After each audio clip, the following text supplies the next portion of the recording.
Answer the questions as you listen. You will not hear the recording a second time. Listen carefully to the conversation and answer questions 1 to 6.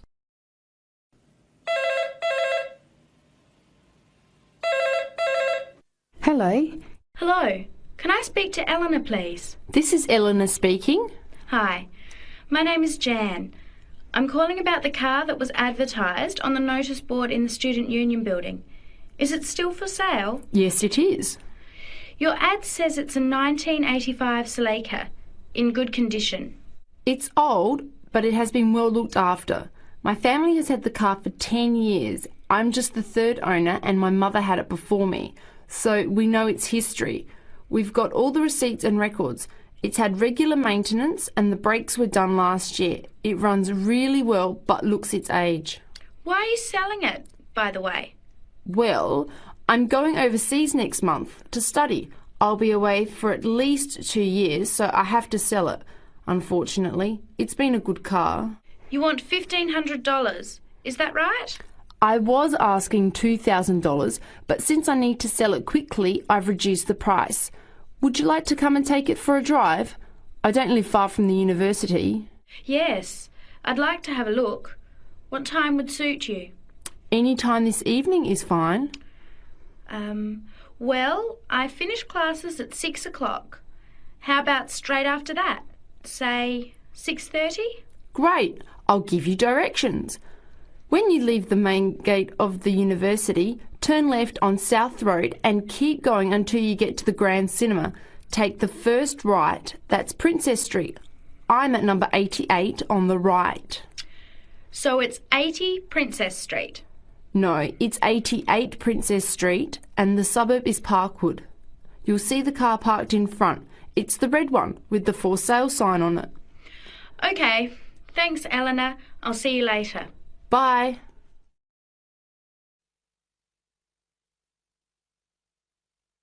Later that day, at the university, Jan meets up with her friend Sam and tells him about the car. Hi, Sam. Hey, Jan. What's happening? I'm glad I ran into you. I've decided I have to get a car. You're going to buy a car? Do you really need one? I'd probably still be driving, except that my car broke down last year. Instead of getting another one, I just moved closer to the university and went back to riding a bike. Better for the environment, better for my health, and I save a lot of money. Did it really cost that much? Well, when you think of registration, insurance, rising petrol costs, parking plus maintenance and repairs, it adds up. I know it's going to be expensive, but I really need my own transportation. It takes half an hour by bus each way to university as it is. But now I'm working at night in the city. There's no way I want to hang around waiting for a bus late at night, then walk 3 blocks home alone. Hey, I think you've got a point there. So what kind of car are you looking at? It's an 85 Celica, same kind as I used to have.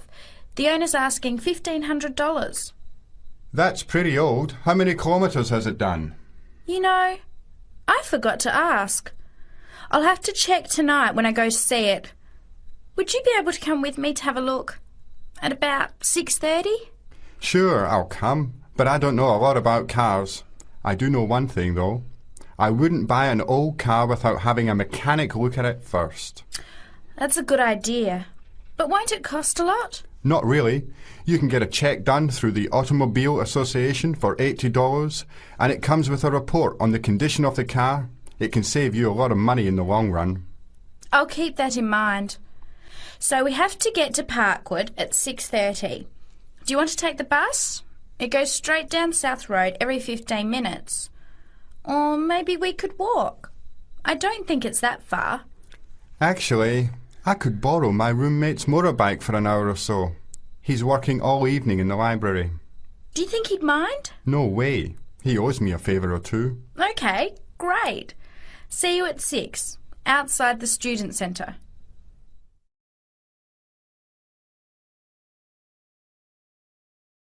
Now listen to the tape and answer questions 11 to 14.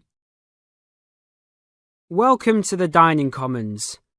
This is the newest facility on campus, and I am proud to say also one of the best. I know that all university students miss eating home-cooked food. Well, this year we are hoping to provide students with food and services that will make you feel at home, even without your family. The administration has been listening to the voice of the students. Students gave us frequent suggestions last year as to how we could improve the university. One of the most frequent suggestions was improving the dining options. We have been working hard all summer to come up with ideas that will make student life in the dormitories more pleasant. One of the new options we are offering in the dining facilities is variety in student meals. Last year, there was a set menu for every dinner, so if students didn't like the food, there was no choice. Students had to eat whatever was served. But this new dining facility has 3 completely unique areas, each with a different theme. At every meal, there will be 3 options for students to choose from. For example, there might be Italian food at station number 1, which might consist of pizza and pasta. At station number 2, there would be American food, consisting of hamburgers and hot dogs. At station number 3, there could be vegetarian soups and salads, accommodating all the vegetarians. We hope that with the greater selection of food, all students will find something to their liking.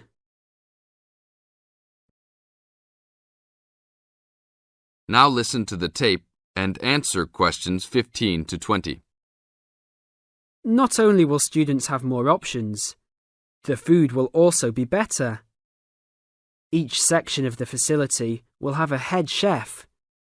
These are real chefs that have been trained in culinary school and have been hired specifically by the school to work in the dining facilities. All of the chefs have a speciality. The school is hoping that these chefs will prepare better tasting and more nutritious food. Every student will be able to make suggestions and also give their input as to which menus taste better. Last year, many students complained that the dining facilities didn't have very convenient hours. This year, we hope to change that. We will open for breakfast at 6 a.m. to accommodate all the early risers. In the evenings, we will open until midnight for all the students that like to go for a late-night snack. The afternoons will still remain closed, but we will have a student store open that will provide all students with drinks and fruit. The student store will be open every day from 2 p.m. to 5 p.m. Every student that has paid full tuition and dormitory fees has already paid for their dining facility fees. Students can eat at any time and in any amount for free. If you are a student that does not live in a dormitory, you can still purchase a dining facility card. This card will entitle you to the full services of the dining facility. This card is available only for students and is not open to the general public. If you are not a student and wish to dine here, you must purchase meals at the door. There are a few rules to follow. Even though we do not limit the amount of food that can be taken, we do not want students to waste food. Please do not take more than you can eat. Also, every student must clean his or her own trays and plates. We will provide plates and trays for student use, but please do not abuse these items. Please do not leave your plates on the tables. Your parents are not here to clean up after you anymore, so I hope all students will be responsible. Thank you for your attention and enjoy the upcoming year.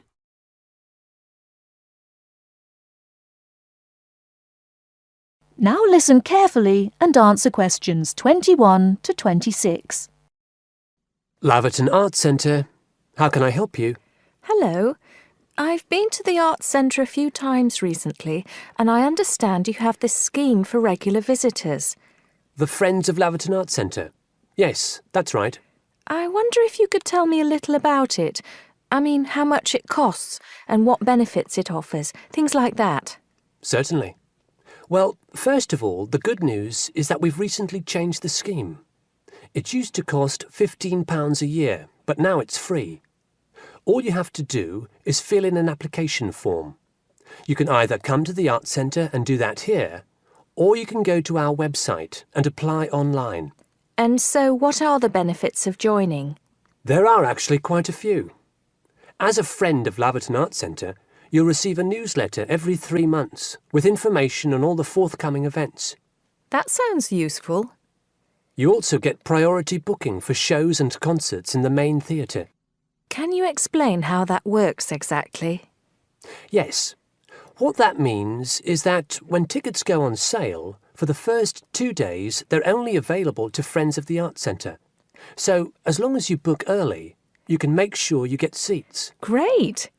Do you ever offer discounts to Friends of the Centre? Under the old system, when you had to pay to be a member, we did. Under the new system, there won't be any discounts for shows in the main theatre or films at the Arts Cinema. Having said that, we will be offering some discounts to members for performances in the small theatre.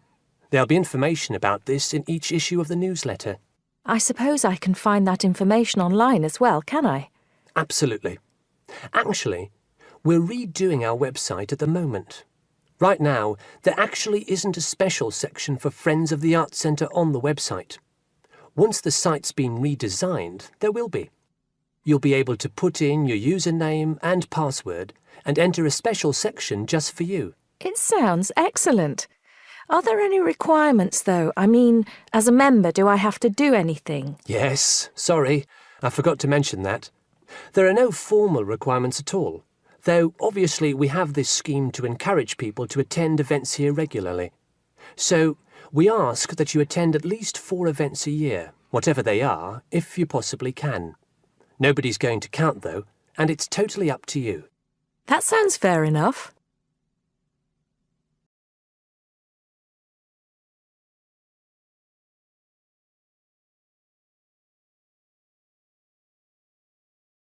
Now listen and answer questions 27 to 30. While you're here, we're actually conducting a short survey of people who phone up the Arts Centre. Would you mind if I asked you a few questions? It'll only take a couple of minutes. Sure, no problem. Thanks a lot. So, how many times have you visited Laverton Arts Centre in the last 6 months? Well, I've only lived in the area for the last 4 months, so not that many times. 3, I suppose. Yes, that's right. Fine. And how did you first find out about the Arts Centre? Let me think. Oh, yes, a friend invited me to a concert, and I came with her. Have you ever seen a film at the Arts Cinema here? No, I haven't, to be honest. In fact, until you mentioned it earlier, I didn't realise you even had a cinema. One more question. If we offered a free tour of the Arts Centre, including things such as going backstage to look at the dressing rooms, would you be interested in going on it? Oh, yes, definitely. I think a tour like that would be very interesting. I'd even pay for it. That's great. Thank you very much for your time. Thank you.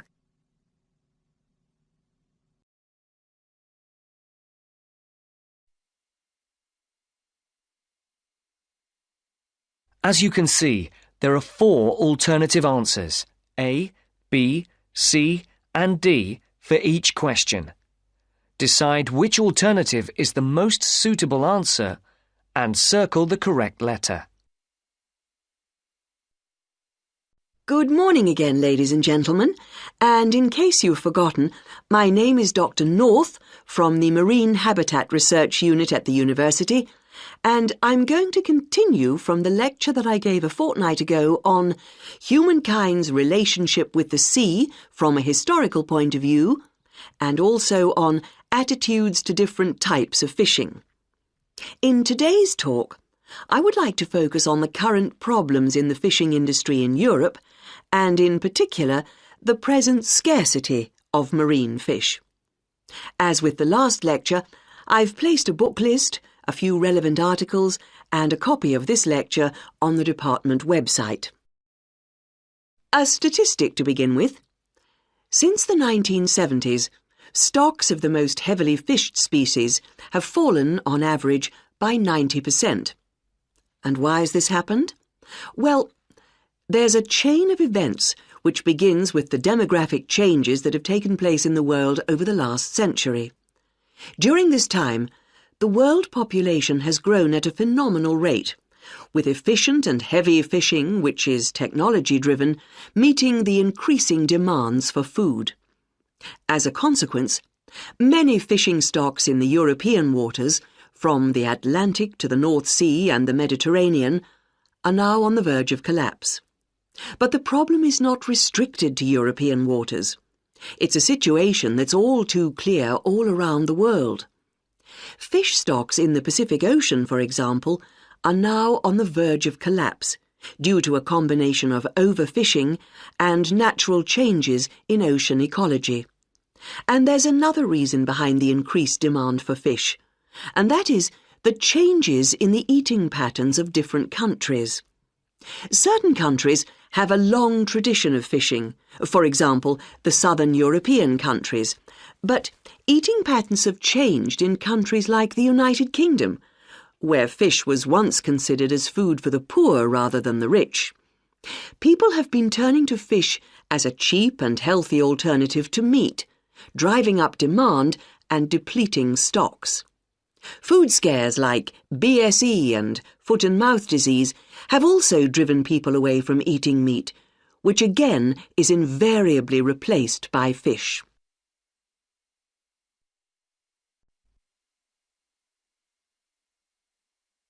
As you listen, complete the table. Write no more than 3 words for each answer. Another important reason is that a sizable proportion of the catch from modern trawlers or fishing boats is thrown away. Nets quite often land fish that are not wanted and which are thrown back into the sea dead. Discarded nets and other traps are responsible for the deaths of many fish. Our seas, like the rest of our environment, are littered with rubbish, which also destroys lots of fish. And fish are also being changed by the chemicals dumped into the oceans, as well as by overfishing, so the size of certain species is decreasing. More then have to be fished to produce a decent catch. And the solution? Well, there has to be more than one answer to the problem. Fish farms provide a partial solution, but the quality of the fish is usually inferior to those in the wild. Reducing the amount of fish that any one trawler or fishing boat is allowed to land is the most effective, but also the most unpopular measure. Countries in Europe like Spain rely heavily on fishing, and are naturally against any step which restricts their catch. But if the depletion of fishing stocks continues, there will be no fish left to fish. Take the disappearance of cod from the Great Banks off Newfoundland, which was once the richest cod fishing area in the Atlantic. After a dramatic fall in the cod population for some unknown reason, a ban was imposed, which, it was hoped, would lead to a repopulation of the cod stocks. The cod did not return, and many fishermen were put out of work. This is a scenario which we do not want to be repeated on a large scale.